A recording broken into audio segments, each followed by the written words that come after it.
తాకట్లో ఉన్న బంగారాన్ని విడిపించి ఆ రోజున మార్కెట్ ధర కట్టి మిగిలిన డబ్బును మీకు అందిస్తుంది కొమ్మూరి గోల్డ్.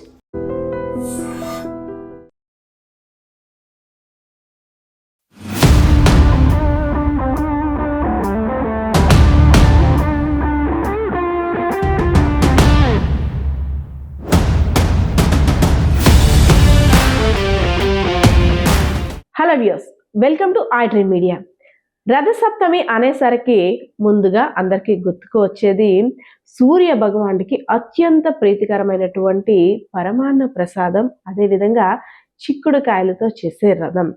ప్రస్తుతం ఉన్న కాలంలో అంటే చాలా మందికి రథం ఎలా చేయాలో అవగాహన ఉండే ఉంటుంది.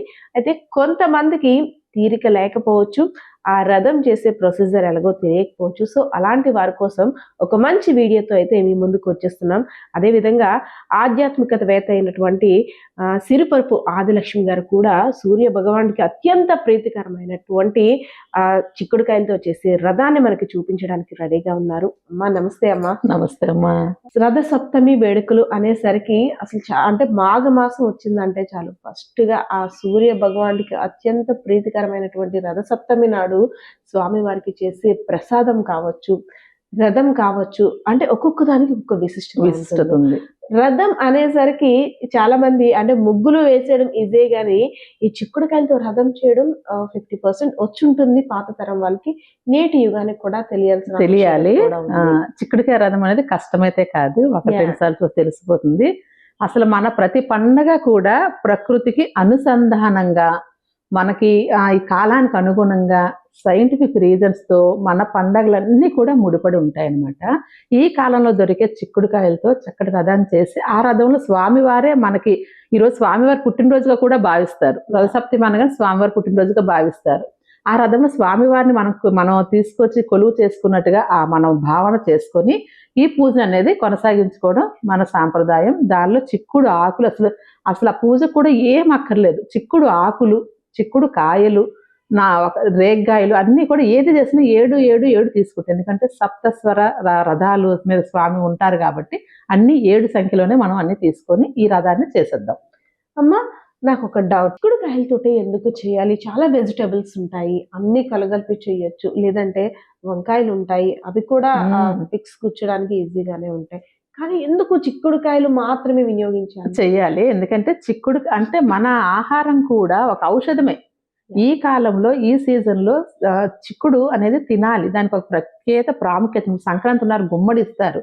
అలాగే ఇది చిక్కుడు, చెరకు ఇవన్నీ కూడా ప్రసాదంగా తీసుకోవడం వల్ల మన ఒంటికి అవి చాలా ఆహారాన్ని మంచిది. అవి తెలియజేయడం కోసం పండగల్లో ఈ విధంగా ప్రతిదాన్ని ఒక్కో సీజన్ లో దొరికేది ఒక్కొక్కటి మనకి ప్రకృతి అమ్మ ఇచ్చిన దాన్ని మన పెద్దవాళ్ళు మన శాస్త్ర ప్రకారం ఇవన్నీ కూడా మనకి ఒక ఆచారంగా మనకి పెట్టారు దీన్ని. అంటే రథం తయారు చేయడానికి అసలు ఫస్ట్ కావాల్సినవి ఏంటి? చిక్కుడుకాయ అని అనుకుంటాము, కానీ ఏమేమి కావాలి? చిక్కుడుకాయ రథానికి అసలు కావాల్సిందంతా ఇదిగోండి, ఒక 7 చిక్కుడుకాయలు. చిక్కుడుకాయలు కూడా 7 ఉండాలా? చిక్కుడుకాయలు 7 ఉండాలి. అదే ఇలా కొంచెం ఎటువంటి మచ్చలు పాడవు నీట్ గా ఉండే చిక్కుడుకాయలు. ఇవి మా చెట్టువి, ఇంకా పెద్దవి తీసుకుంటే కొత్తగా చేసే వాళ్ళకి ఈజీగా ఉంటుంది. అలాగే చీపురు పుల్లలు కానీ, కొత్త చీపురు పుల్లలు అయితే ఇలా కొత్త స్టిక్స్ కానీ, వెదురు పుల్లలు తీసుకున్న దూర్చలేము. వెదురు పుల్లలు అయితే పూర్వం పూతికి చీపుర్లని ఉండేవి, ఆ పుల్లలు అయితే చాలా బాగా దొరకడం లేదు మనకి. అందుకే ధూప్ స్టిక్ కొత్తవైనా కూడా చక్కగా వినియోగించుకోవచ్చు. అలాగే కావాల్సిందల్లా చిక్కుడుకాయలు కావాల్సింది ఆ స్టిక్స్, ఆ చిక్కుడుకాయలు, ఇంకేమీ అక్కర్లేదు రథానికి. తర్వాత ప్రసాదానికి ఇదిగోండి ఇలాగా ఆకుల మీద పెడతాం ప్రసాదాన్ని.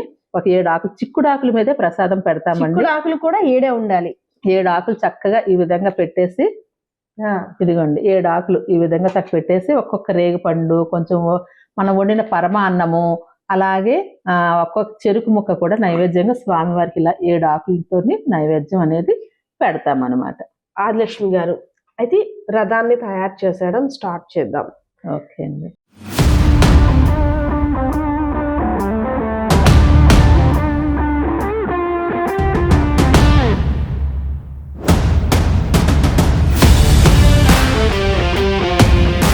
రథం చేయడానికి కావాల్సినవి చక్కగా 7 చిక్కుడుకాయలు తీసుకున్నాం కదా. ముందుగా ఇలా హోల్స్ పెట్టుకుంటే మనకి స్టిక్ గుచ్చడానికి ఈజీగా ఉంటుంది. ఓకే. ఇంకా పెద్ద చిక్కుళ్ళు అయితే ఇంకా పెద్ద రథం వస్తుంది అనమాట. ఓకే ఏంటంటే నేను మా పెరట్లో పండిన చిక్కుళ్ళతోనే చెయ్యాలి అనేసి నేను ఈ విధంగా అయితే చేస్తున్నాను. ఓకే. చిన్న రథం ముద్దుగా వస్తుంది, ఏముంది. ఒక స్పెషల్ ఇంట్రెస్ట్ కదండి రథసప్తమి అనేసి. అసలు పాలు పొంగించడం, సూర్య భగవానికి పూజలు చేయడం, ఆ ప్రసాదం కూడా అసలు ఎంత అద్భుతం. టేస్టీగా ఆ ప్రసాదాన్ని ఎలా చేస్తారంటే చక్కగా ఆవు పిడకలు, కొత్త కుండ తెచ్చి ఆవు పిడకలు తెచ్చి చక్కగా ఎండలో బయట తులసికోట దగ్గర గాని ఇలాగ బయట ఆరు బయట ఆ ఉదయించిన సూర్యుని ఎదురు గాని ఇవన్నీ కూడా చేసి చక్కగా నార్మల్ గా ఎప్పుడు పరమాన్నాన్ని చేస్తాం కానీ అంత టేస్ట్ రాదు.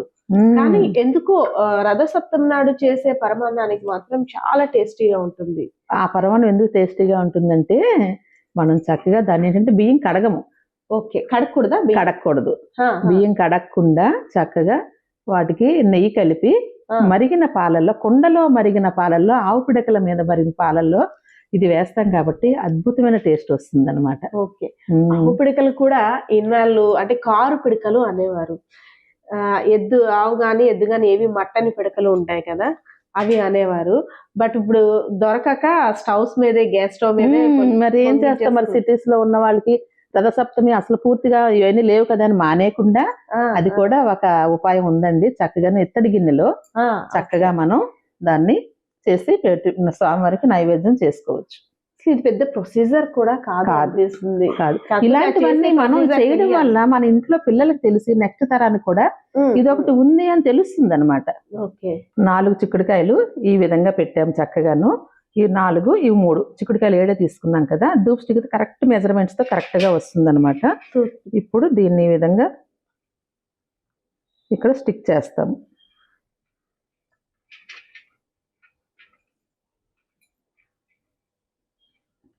చక్కగా సూర్య భగవాన్ రథం మన ఇంట్లోనే. ఇది ఈ 3 చిక్కుడుకాయలు గోపురం. Okay okay. ఇది గోపురంగా మనం తయారు చేస్తాం. మరి పెద్దది ఏం అవసరం లేదు, అందంగా చక్కగా వచ్చింది. ఇవన్నీ కూడా కట్ చేసేస్తే సరిపోతుంది. ఒకసారి ఆపండి, కట్ చేసేస్తాం. ఇలా ఎక్స్ట్రా ఉన్నాయి అవన్నీ తీసేయవచ్చు. వీటి పువ్వులు కూడా అలంకారాన్ని చేసుకోవచ్చు.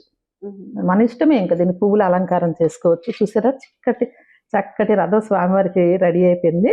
దీన్ని చక్కగా మనం ఏంటంటే ఇలాగా ముందు మనం ఏది చేసినా కూడా పసుపు కుంకుమతో బొట్లు పెడతాం కదా, శుభానికి సూచిక కాబట్టి ఇలా 7 బొట్లు పెడతాం అనమాట. ఓకే.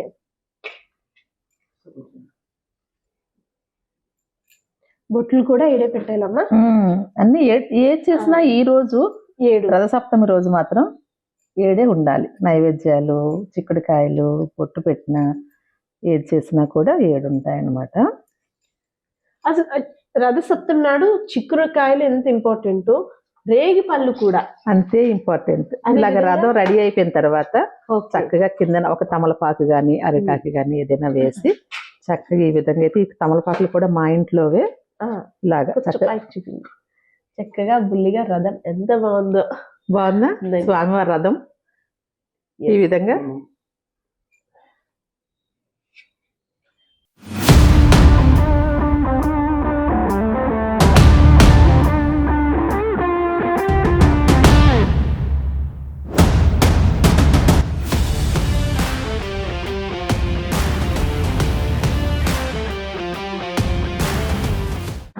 ఎందుకు రేగికాయలు కూడా అంతే ఇంపార్టెంట్? అసలు ఈ రేగికాయలు అంటే అసలు రథసప్తమి గురించి చెప్పాలంటే ఉదయం స్నానం దగ్గర నుంచి నైవేద్యం వరకు కూడా ఒక చరిత్ర ఉంది. అసలు ఉదయం స్నానానికి కూడా జిల్లేడాకులు, చిక్కుడాకులు, ఈ రేగుపళ్ళు 7 తీసుకొని 6 ప్రదేశాల్లో అంటే 2 భుజాల మీద, 2 కాళ్ళ మీద, 2 పాదాల మీద 6 అయినాయి కదా, ఒకటి శిరస్సు మీద పెట్టి నువ్వుల నూనె రాసుకొని చక్కగా స్నానం చేసి, అభ్యంగన స్నానం తెల్లవారుజామున లేసి స్నానం చేసిన తర్వాత ఆ ఉదయిస్తున్నప్పుడు, సూర్యుడు ఉదయిస్తున్న టైంలో చక్కగా ఆవు పిడకలతో పాలు పొంగించి ఆ నైవేద్యాన్ని చిక్కుడు రథం చేసి స్వామివారి ఆవాహనం చేసుకొని 7 చిక్కుడాకుల మీద చక్కగా మనం ప్రసాదాన్ని పెట్టి నైవేద్యం పెట్టి మనం చేసుకుంటే, అలాగే రేగుపళ్ళకి చాలా విశిష్టత ఉందండి. ఇది చాలా పిల్లలకి ఇంట్లో ఆరోగ్య, ఈ ప్రసాదం ఇంటందరం తింటాం. అవును, పిల్లలకి పెద్దవాళ్ళకి అందరికి కూడా ఒక ఆరోగ్య ప్రదాత. ఈ సీజన్ లో ఇవి తినడం ఆరోగ్య ప్రదాత. అలాగే ఇవి ఆరోగ్యానికి అసలు సూర్య భగవాన్లు అంటేనే ఆరోగ్య ప్రదాత. సూర్య భగవాన్లు ఆరోగ్య ప్రదాత, ప్రత్యక్ష దైవం, కనిపించే ప్రత్యక్ష దైవం. ఇప్పుడు మనకి కాలం ఉత్తరాయణంలోకి మారుతుంది. మారుతున్నప్పుడు మనకి వాతావరణం కూడా మార్పు వస్తుంది. ఆ మార్పుకి మన శరీరాన్ని చక్కగా ఇటువంటి పండగలకు అనుసంధానం చేసి ఈ ఆహారాలు తీసుకోవడం వలన అనారోగ్యాల పాలిట అవ్వకుండా చక్కగా మనకైతే మంచిగా ఇవన్నీ కూడా మనం జరిపించుకోవాలి, ముందు తరాలకి తెలియాలి ఒకటి ఉన్నాయి అనేసి. పరిమాణం కూడా మీరు ఇందాక చెప్పినట్టు గరిట ఉపయోగించకుండా చెరుకు గడతో ప్రసాదం ఎప్పుడు కూడా మనం ఏంటంటే ఒక్క రథసప్తమి ప్రసాదానికి చక్కగా కొండ తీసుకున్నా ఇత్తడి గిన్నె తీసుకున్నా రెండిట్లోనే చెయ్యాలండి. ఆ రెండిట్లోనే ఏది చేసినా కూడా మనం చక్కగా చెరుకుగడ ఉంది కదా, ఇది మా పెరట్లో చెరుకుగడే. ఈ తొక్క తీస్తాం కొంతవరకు, ఈ తొక్క తీసి దాంతోనే కలుపుతాము. దాంతో శుభ్రంగా కలపడము, ఆ స్వామి వారికి వడ్డించడము, షుగర్ కంటెంట్ కూడా అందులోకి వస్తుంది. చక్కగాను ఈ దీంతోనే వడ్డించడము అన్ని కూడా ఈ చెరుకుగడతోనే చేస్తారనమాట. ఇది రథసప్తమి స్పెషల్ అనాలా, మన ఆచారం అనాలా, సాంప్రదాయం అనాలా, మన ఆరోగ్యం అనాలా, అన్నీ కూడా ఇందులో నిక్షిప్తమై ఉన్నాయి. దీని గురించి మన పెద్దలు చెప్తూ ఉంటే అసలు ఒళ్ళు జలదరిస్తుంది. ఇది మన ఆచారాలు, ఇంత రహస్యాలు దాగున్నాయా, మనం అవి వెనకబడిపోతున్నాయి. సైంటిఫిక్ రీజన్ కూడా కంపల్సరీ ఉంది కానీ కొట్టి పారేస్తుంటారు చాలా మంది. అందుకే మన ప్రతి ఇల్లు ఇలా చేసుకోవాలి. అది ప్రతి ఇల్లు చేసుకుంటే ఇప్పుడు నేను చేస్తాను, నా బిడ్డలే పెడతాను, వాళ్ళు తింటుంటే వాళ్ళు పెద్ద నాకు అలవాటు అయిపోతుంది. మా అమ్మగారు చేశారు నేను చెయ్యాలి అని. అందుకు ప్రతి ఇంట్లో చేసుకోవడం మన పెద్దలు మనకు ఆచారం పెట్టారు. థ్యాంక్ యూ అమ్మా, thank you so much. So viewers చూసారు కదా, చాలా మందికి ఈజీ అని తెలిసినప్పుడు కూడా చిక్కుళ్లతో సూర్య భగవానుకి రథాన్ని ఎలా తయారు చేయాలో ఆదిలక్ష్మి గారు అయితే చాలా చక్కగా వివరించారు. అదేవిధంగా ఆ రథానికి ఉన్న ప్రాముఖ్యత, ప్రసాదాన్ని ఎలా నైవేద్యంగా కూడా పెట్టాలో కూడా తెలియజేశారు. ఇంకెందుకు ఆలస్యం, రథసప్తమి పండుగను సెలబ్రేట్ చేసుకోవడానికి స్వామివారి రథాన్ని తయారు చేయడానికి మీరు కూడా సిద్ధమైపోండి. కెమెరా పర్సన్ బాలకిషోర్తో Padma, iDream Media, Vizianagaram. And for more videos, Please subscribe to iDream. Please subscribe to iDream. Please subscribe iDream. And please subscribe to iDream. For more videos, subscribe to iDream. please like, share and subscribe to the channel. Congratulations, iDream. Subscribe to iDream. Subscribe to iDream.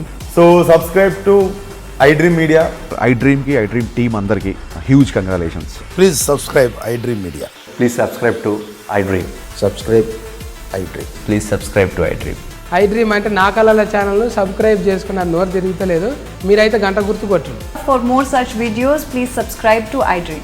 Subscribe to iDream. Please subscribe to iDream. Please subscribe iDream Media. Please do subscribe to iDream. Please subscribe to iDream Media. For best entertainment and information, please subscribe iDream. And don't forget to subscribe to iDream.